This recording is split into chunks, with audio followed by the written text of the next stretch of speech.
우리의 삶에 예수님의 부활을 믿는 사람들에게는 실제적으로 승리가 나타납니다. 왜냐하면 예수님의 부활이 죄를 이기는 권세가 있기 때문이죠. 우리가 승리의 인생을 살려면 반대로 패배한 삶의 원인을 알아야 합니다. 우리에게 극복할 원수들은 태초부터 있었습니다. 그것은 죄와 사망과 사탄인 것이죠. 특별히 고린도전서 15장에서는 사도 바울은 죄에 대해서 많은 부분을 다루고 있습니다. 왜냐하면 그 죽음의 원인이 바로 죄이기 때문이죠.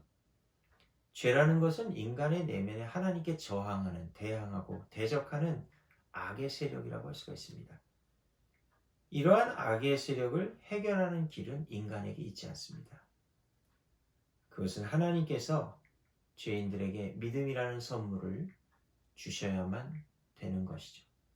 믿음이 인간에게 내려오면 그 믿음은 우리를 하나님 앞으로 데리고 갑니다. 하나님 앞에 가면 어떻게 될까요? 우리가 죄인인 것을 알게 되고 그 죄를 용서받지 않고는 도저히 우리가 살 수 없다는 사실을 알게 되는 것입니다. 그래서 믿음은 우리 인간이 죄사함을 통해서 새로운 인생을 살도록 하는 고귀한 수단인 것이죠. 그런데 이러한 고귀한 믿음은 어디서 오는 것일까요? 그것은 우리가 하나님의 말씀을 들을 때 이 말씀이라는 매개물을 통해 하나님과 연결이 될 때 믿음이 다운로드가 되는 것입니다. 즉 말씀을 들을 때 영적인 세계에 눈을 뜨게 되는 것이죠.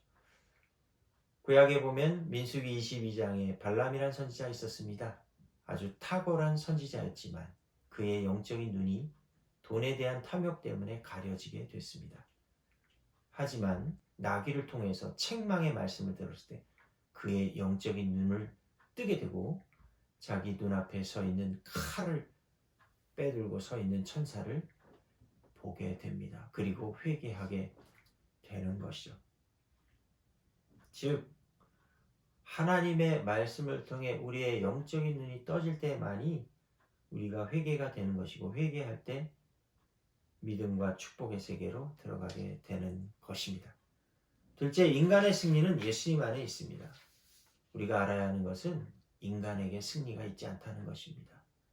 바로 예수님, 부활하신 그분께 승리가 있다는 것이죠. 그래서 우리가 날마다 예수님의 지시를 받아 순종함으로 살아가면 불가능한 일도 가능하게 되는 하늘의 능력과 지혜를 받게 되는 것입니다. 바울은 본문에서 우리가 천국에 가려면 우리의 몸이 바뀌어야 된다. 즉 옷을 바꿔 입듯이 천국에 맞는 몸으로 바꿔줘야 된다고 말하고 있습니다. 그런데 이런 변화는 모두에게 일어나는 것이 아니라 예수님의 부활을 믿는 사람에게만 나타난다는 사실입니다. 삶의 변화라는 것은 믿음에 있는 것입니다. 예수님을 믿는 자만이 변화가 일어나는 것입니다. 그리고 이 믿는 자들은 반드시 또 순종하게 되어 있습니다. 순종의 사람에게는 하나님께서 반드시 상과 영광과 축복을 주십니다. 죽음을 이기는 것 같은 놀라운 승리를 주시는 것입니다. 그런데 인간이 믿지 않으면 가만히 있는 게 아니라 율법의 정죄를 당하는 것입니다. 즉 율법은 우리로 죄를 생각나게 만들죠. 당신이 지은 죄로 당신은 망하게 될 거라고 말합니다. 율법은 잘못된 게 아니에요. 죄로 인해서 당신은 이런 결과가 나올 거야 라고 미리 알려주는 거니까. 그러나 부활하신 예수님 이렇게 말합니다. 너가 나를 믿기만 한다면 내가 십자가에서 너의 죄를 청산했으니 그리고 죽음을 내가 정복했으니 너는 잘 될 수밖에 없어 라고 말씀하시는 것이죠. 그래서 우리가 첫째 회개하고 예수님을 믿으면 그리스도를 통하여 항상 승리가 나타나게 되어 있는 것입니다. 아멘. 셋째, 부활하신 예수님 안에서 우리는 하나님을 기쁘시게 하는 삶을 살게 됩니다. 예수님을 만나서 죄사함을 받게 되면 예수님이 이 땅에서 우리가 해야 할 일을 알려주시죠. 그것을 다른 말로 사명이라고 합니다. 사명은 어떤 단체나 개인이 주는 게 아닙니다. 그것은 인격적으로 받아야 하는 것입니다. 예수님으로부터.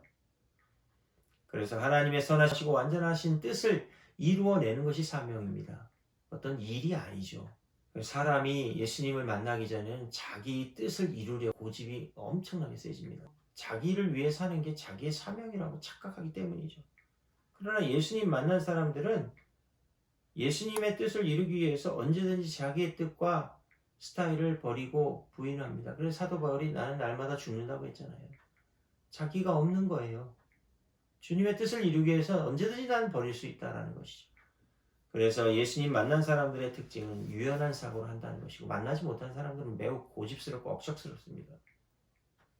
사도 바울은 본문에서 우리가 가장 중요하게 해야 되는 것이 믿음에 굳게 서는 일이라고 말하고 있습니다. 믿음에 굳게 서라. 흔들리지 마라. 믿음에 굳게 서기 위해서는 첫째 우리는 먼저 앉아서 안식의 세계에 들어가야 합니다.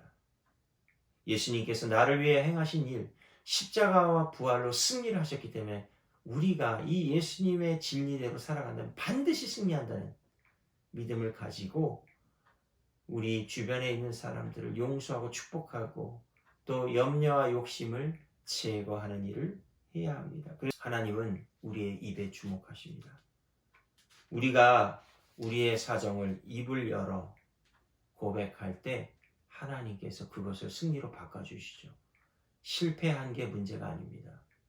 우리가 입술을 사용하지 않고 하나님께 나아가지 않는 게 실패예요.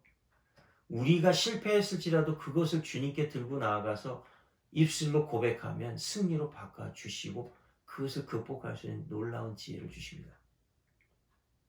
새로운 승리로 바꿔주시기 위해서 실패 같은 일을 잠시 허용한 것뿐이라는 사실을 승리한 다음에 알게 되는 것입니다. 한번 외쳐볼까요? 하나님의 계획은 실패하는 적이 없습니다. 두 번째, 믿음에 굳게 서기 위해서는 우리가 믿음으로 행동을 해야 되는데 믿음으로 행한다는 것은 막 노력하는 것이 아니라 하나님을 신뢰하는 것입니다. 그분과 함께 이 세상에 나가서 그분의 능력을 보여주는 것이죠. 나타내는 것입니다. 빌립보서 2장 13절에 하나님께서는 여러분 안에서 활동하셔서 여러분으로 하여금 하나님을 기쁘시게 할 것을 염원하고 실천하게 하시는 분이시라고 말하고 있습니다. 하나님께서 내 속에서 활발하게 일하실 수 있도록 그분께 나를 맡겨 드려보세요. 하나님께서 내 속에서 활발하게 일하실 수 있도록 나를 맡겨 드리면서 걸어갈 때 바로 하나님께서 우리를 통해 자신을 드러내시는 단계가 두 번째 단계입니다. 세 번째는 믿음에 굳게 서는 것입니다. 이것은 마치 군인이 왼쪽에는 방패를 들고 오른쪽엔 칼을 빼고 서 있는 모습을 말하는 것이죠. 칼을 빼고 서 있는다고 해서 그 칼을 쓸 수가 있을까요? 아니죠. 힘이 있어야 되는 거죠. 하나님의 말씀이 내 속에 있을 때 힘이 있어요. 칼을 들고 싸울 수 있죠. 칼만 주어진다고 해서 싸워지는 건 아니잖아요. 바로 하나님의 말씀을 가진 사람, 영적인 파워를 가진 사람이 사탄을 제거하고 영혼들을 구원할 수가 있습니다. 자신을 구원할 수가 있고 방어할 수가 있는 것이죠.